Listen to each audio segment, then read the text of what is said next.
प्यारे बहनों और भाइयों, मेरा नमस्कार स्वीकारो। देखिए, आज हम आपके लिए बता रहे हैं कि पंचकों का क्या मतलब या अर्थ होता है। तो देखिए, ये ज्योतिष शास्त्र ऐसा है, अपनी तरफ से कोई किसी बात को नहीं कह सकता है। जो ग्रंथों में लिखा हुआ होता है वो उसी को कोट कर सकता है और उदाहरण के रूप में पेश कर सकता है। तो मैं जो आपके लिए बता रहा हूँ, ये नारद संहिता की पुस्तक के अनुसार बता रहा हूँ और ये प्रमाणिक पुस्तक है। तो देखिए, जो पंचक होते हैं ये 3 प्रकार के होते हैं। 4.5 नक्षत्रों का पंचक होता है। जब चंद्रमा कुंभ और मीन राशि में रहता है, यानी धनिष्ठा का उत्तरार्ध यानी पिछला भाग, शतभिषा, पूर्व भाद्रपद, उत्तरा भाद्रपद और रेवती, इन यानी कहने के 4.5 जो नक्षत्र हैं, इनमें जब चंद्रमा रहता है तो ये पंचक कहलाते हैं।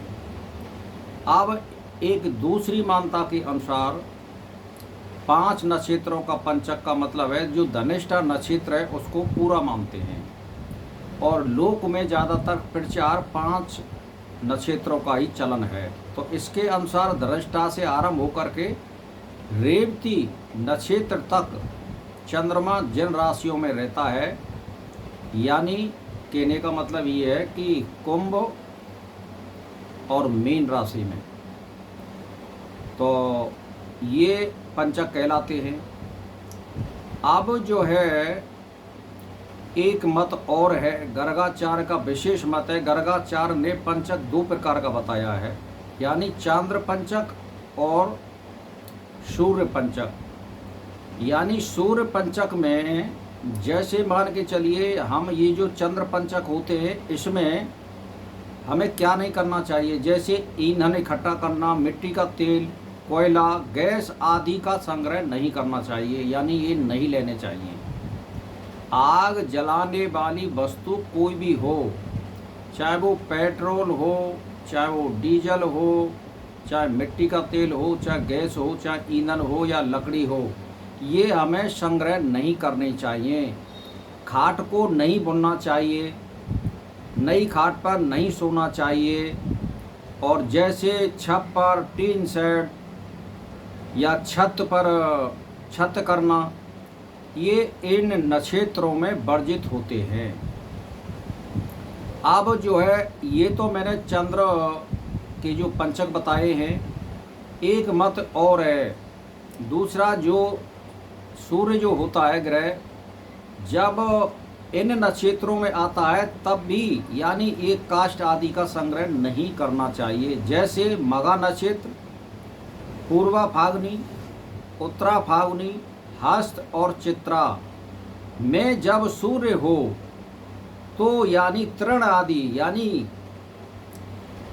कहने का मेरा मतलब ये दक्षिण की यात्रा इन दोनों में नहीं करनी चाहिए। दक्षिण की यात्रा चंद्र पंचक हो या सूर्य पंचक हो।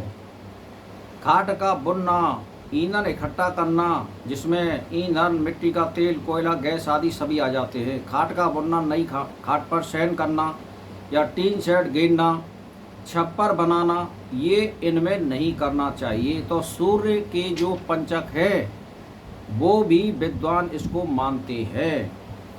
तो कहने का मेरा मतलब ये है कि आप अगर इनसे बचोगे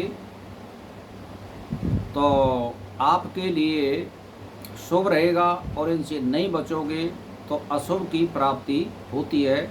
अगर इन नक्षत्रों में, अब आप ध्यान दे लो, ये 5 गुना फल देते हैं। मान के चलिए, जैसे मान के चलिए कहते हैं कि कोई पंचकों में स्त्री या पुरुष मृत हो जाता है, तो उस गांव में जिस नक्षत्र में जो व्यक्ति मृत हुआ है उससे वही नक्षत्र जब तक आएगा, 5 स्त्री पुत्र या मनुष्यों की मृत्यु का इसमें कारण है। तो मेरा कहने का मतलब ये है कि इन नक्षत्रों में शुभ कार्य करने चाहिए जिससे 5 गुना हमें फल प्राप्त हो। जैसे मान के चलिए इन नक्षत्रों में पंचकों में अगर हम हवन करते हैं तो 5 गुना फल मिलता है, या कोई मूर्ति की प्रतिष्ठा करते हैं तो हमें 5 गुना फल मिलता है, या किसी मकान की हम आधारशिला रखते हैं तो 5 गुना फल मिलता है। तो शुभ कार्य इसमें करने चाहिए, जो मैंने ये कार्य बता दिए उनको नहीं करना चाहिए।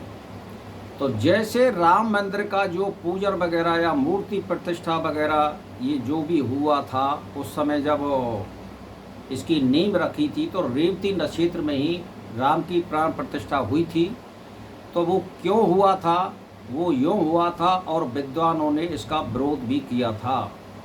लेकिन वो थोड़ा सा मैं नहीं कहूँगा उनको अध्ययन की कमी होगी, या शास्त्रों का अध्ययन नहीं किया होगा, या उनके अच्छे ज्योतिष के ज्ञाता नहीं होंगे। जो आदमी ज्योतिष को जानने वाले हैं और जिन्होंने अध्ययन किया है वो जान जाते हैं कि शुभ कर्म पंचकों में करते तो उसको 5 गुना फल होता है। इसीलिए रेवती नक्षत्र में कोई गलत कार्य नहीं था, वो अच्छा मुहूर्त था और उसको 5 गुना फल मिलने का अर्थ ये होता है कि वहाँ पर मान प्रतिष्ठा या यात्रियों का आवागमन 5 गुना। तो मेरा कहने का मतलब ये, वो आज आप फल उसको देख भी रहे हैं कितनी भीड़ भाड़ हो रही है। तो कहने का मेरा मतलब ये है कि पंचकों में शुभ कार्य करने चाहिए, अशुभ कार्य नहीं करने चाहिए। जैसे मान के चलिए कोई आदमी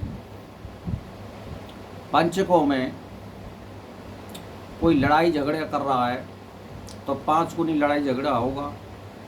कोई आदमी चोरी कर रहा है पंचकों में तो 5 गुनी चोरी करेगा, या किसी की चोरी भई है तो 5 बार पुनरावृत्ति चोरी की होगी साल भर में।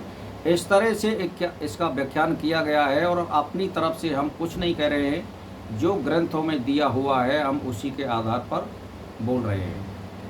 तो मेरा कहने का मतलब ये है कि मैंने पंचकों के बारे में आपको बता दिया है कि सूर्य पंचक क्या होते हैं और चंद्र पंचक क्या होते हैं और दोनों का फल क्या होता है। तो ये मैंने जो बताया है ये नारद संहिता के अनुसार बताया है। तो भाई और बहनों, इसी के साथ मेरा नमस्कार स्वीकारो।